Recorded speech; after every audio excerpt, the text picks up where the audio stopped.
Welcome to the Happiness Podcast. I'm Dr. Robert Puff. Have you ever scrolled through your phone, seen a headline or video, and felt a sudden hot flash of anger? It got you so riled up you wanted to comment, share it, or argue? If you have, like many of us have, did you know you are actually a victim of rage bait? Which in 2025 is Oxford's Dictionary Word of the Year? Seriously. The definition of rage bait is, it is content engineered not to inform you, but to provoke you. We see it all the time now on social media, and if the comment feed is live, it can be incredibly intense. It's all about algorithms prioritizing engagement. What I mean by that is, if someone posts something and they get a like, that's 1 point of engagement. But an angry comment war is 100 points. The system, or whatever medium platform you're on, is designed to make you feel mad and show you more of it, because it works. For example, let's say your friend is on vacation and they go to Paris and they visit the Louvre and they post a picture of themselves in front of the Mona Lisa. It's a nice picture, you'll like it, and their friends will too. All is well. But some people like lots of views, and the algorithm for the platforms like lots of engagement. So posting something or creating posts that get you upset, that get you mad, that get you engaged, those are the ones that get a lot of action, a lot of traction, because it's called rage bait, and it works, sadly. I want to next talk about the biological costs of this cortisol cocktail. It's all about fight and flight. When we see rage bait, our brains, particularly the amygdala, perceives a threat. It dumps cortisone and adrenaline into our system. And strangely, anger can be addictive. For a moment, it does give us a sense of moral superiority and energy. How dare that person do such and such? They're a disgusting, horrible human being. I'm going to let the world know my thoughts on this, and even if I don't, I'm going to find out everything I can about them and hate them.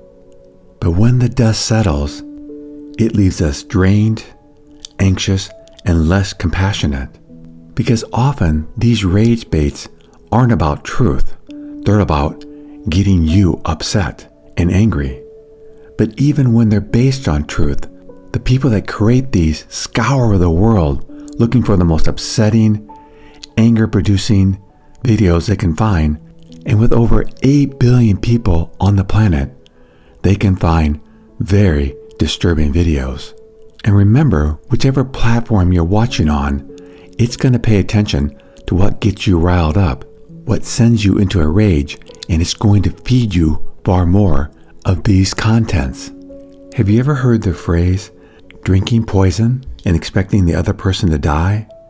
See, consuming rage bait hurts your body and your peace, not the content creator. They are purposely creating content not to inform you, but to provoke you. This is rage bait. There's also the concept of puppet master. That's where someone is being controlled by someone else. They're pulling the strings, and they get a reaction from that person by pulling their strings. It's much about this with rage bait. And it happens all the time. We're sitting waiting for a friend to show up, just relaxing, and we think, let's get on my phone, let's see what's happening in the world.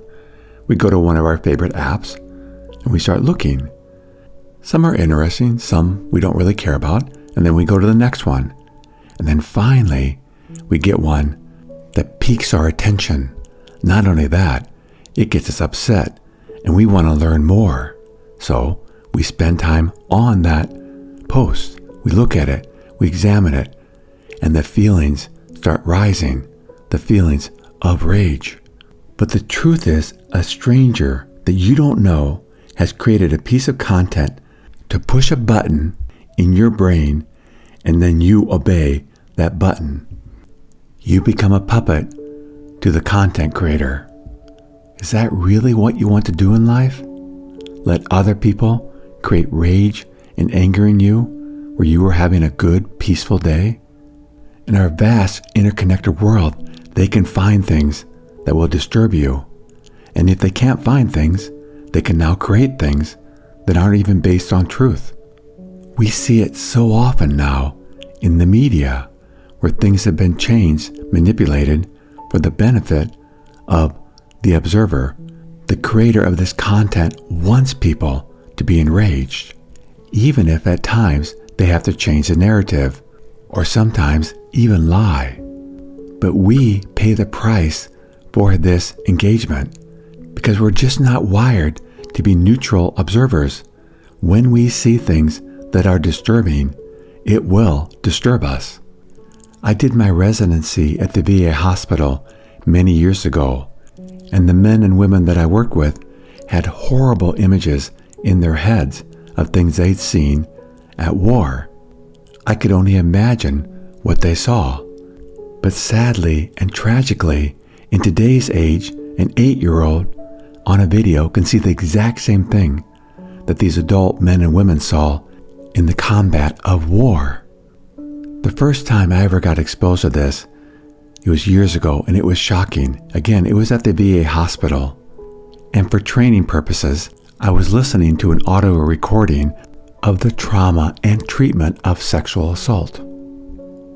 I have no idea why this creator of this audio program decided to include this, but they decided to include a 911 call of a woman being assaulted by a stranger who had come into her home.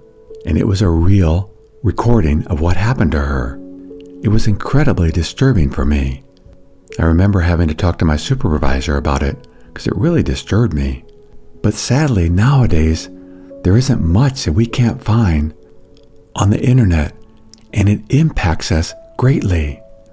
But like so many other addictions that we can struggle with, this addiction too, even though we know it's hurting us and causing us to get upset, we still watch, we still listen, we still engage.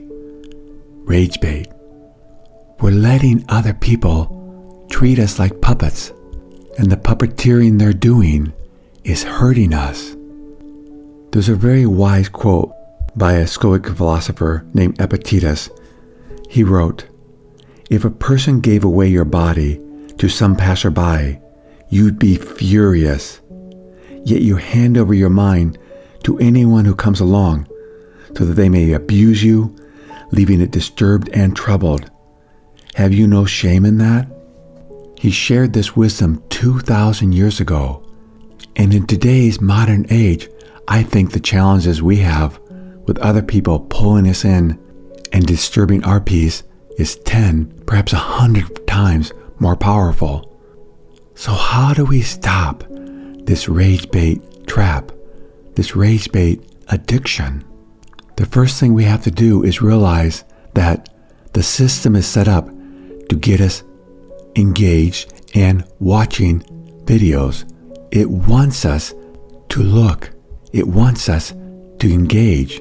It doesn't care if it's a good engagement where we leave feeling peaceful and happy, or if we leave enraged or infuriated. It just doesn't care. It just wants engagement. So whatever we watch is telling us what is pulling us in. And we have to ask ourselves, am I being pulled in with the puppet strings to watch things that are disturbing my inner peace? And if we are, we need to change that behavior because it's hurting us. We can't stop people from creating content, but we can choose what we engage with. We can start by creating cognitive distancing. This technique includes labeling. When you see something upsetting, say out loud, or if you're in a large group, say in your head, "This is rage bait." I remember when I was listening to that audio at the VA hospital years ago, the second I figured out what was being done and what was being recorded, I turned it immediately off. Immediately. I definitely got disturbed by what I heard, but the second I realized it was disturbing, I turned it off. The Oxford English Dictionary hadn't created the word rage bait yet. That happened in 2025, but it's a good word to use now. When we name something, we break its spell. By identifying it as a marketing technique rather than news, we detach from it. Humans have been around for a very long time. There's always wicked, nefarious acts that people do towards each other, but thankfully throughout history, we didn't know about them. We don't have to see images of them, but nowadays, these creators scour the world finding things that are disturbing, and they show it to us. We don't have to watch. And now, sadly, they even create false images, and we don't have to watch them either. They're not good for our soul. So the main technique that we can apply after we call it rage bait is the scroll on strategy.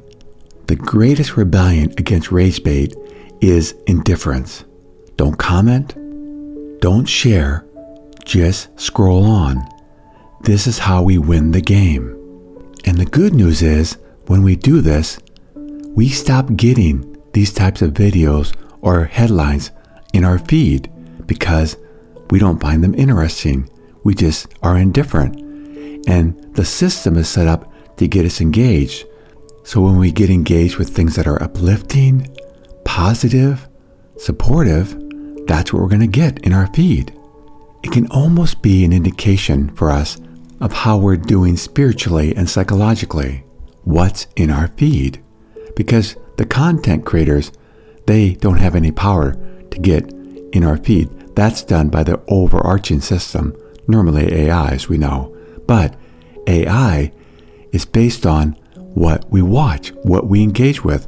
It just wants us engaged. It doesn't care what we engage with. So if our feed has very uplifting, positive videos, we know we're probably in a pretty good mindset. If our feed has rage bait type videos, then we know that these content creators are winning. And the main thing I teach here on the Happiness Podcast is that every choice we make, everything that we expose ourselves to, every thought that we have matters. So people that are having beautiful, peaceful, loving lives are exposing themselves to that type of media. We cannot get engaged with these rage baits and not be affected by it. It's going to affect our moment, our day, and sometimes even our lives. Everything we do matters. Ask ourselves, what's in my feed? And then ask ourselves, what am I spending time with? Am I scrolling on, or am I engaged now? The engagement matters. If it's rage bait, it will make our lives not go as well. And here's the last thing I can share that I found that I hope you find helpful too, is that it's best not to look at all. It's like having a drink of alcohol. If you struggle with alcoholism, one drink leads to 2, leads to 3, leads to 4, and so on. One rage bait video or content leads to 2, leads to 3, leads to 4. And then a half an hour, or hours go by, and we're just not going to have a good day. It's going to impact us. And if we don't feel the impact of rage bait, then we're in a very difficult situation because now we've become numb. And numbing is never good. It's like the alcoholic wants to become an alcoholic. It is not good. But we can have beautiful lives. And hopefully today, with really understanding the nature and the destructive force of rage bait on our souls, we'll be careful, we'll be engaged, and we'll scroll on. And with these skills in hand, we'll discover our days, our lives are beautiful. Thank you for joining me on the Happiness Podcast. If you'd like to learn more about the podcast, please go to www.happinesspodcast.org. That's happinesspodcast.org. Until next time, Accept what is, love what is.